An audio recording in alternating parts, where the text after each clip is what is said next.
Әке отбасының тірегі, ақылшысы, қорғаны. Әкенің шебер қолы мен еңбекқорлығы біз үшін үлкен үлгі. Біз әкеге қолғабыс жасап, жанынан табылып, оның ісіне көмектесу арқылы еңбектің қадірін, жауапкершілікті, төзімділікті үйренеміз.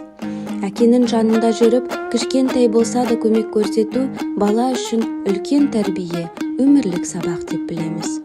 Осы сайыс арқылы біз тек өнерімізді көрсетіп қана қоймай, отбасымыздың татулығын, бірлігін, бір-бірімізге деген құрметімізді танытуға тырыстық.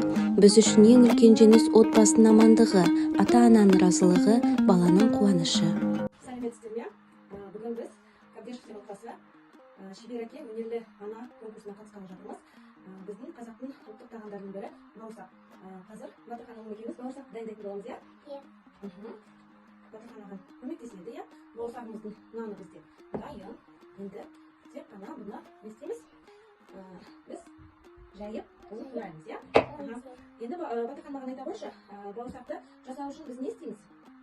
Он керек бізге, иә? Онды біз ашытып, содан кейін бауырсақ жасаймыз, иә?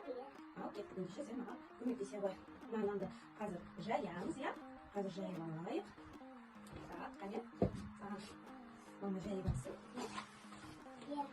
Содан кейін барып, екеуміз кесеміз, иә? Батырхан маған қатарлауға көмектеседі, иә?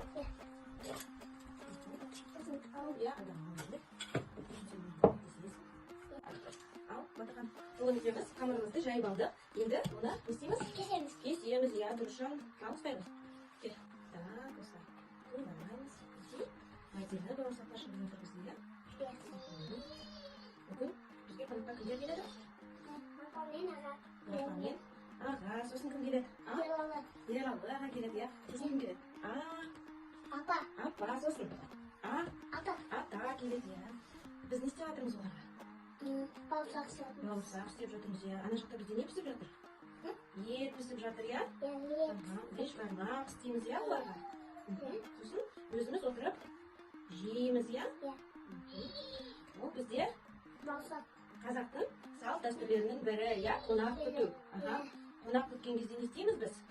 Ет пісіреміз. Қонақ күту халқымыздың ежелден келе жатқан асыл қасиеті, кең пейілі мен дарған көңілінің айғағы. Қазақ қонақ келсе құт деп төрінен орын беріп, барын алдына тосқан. Бүгінгі сайыс барысында біз де ата-бабамыздан қалған осы қасиетті дәстүрді дәріптеп, отбасы бірлігі мен татулығын, сыйластық пен ұйымшылдықты көрсетуге тырыстық.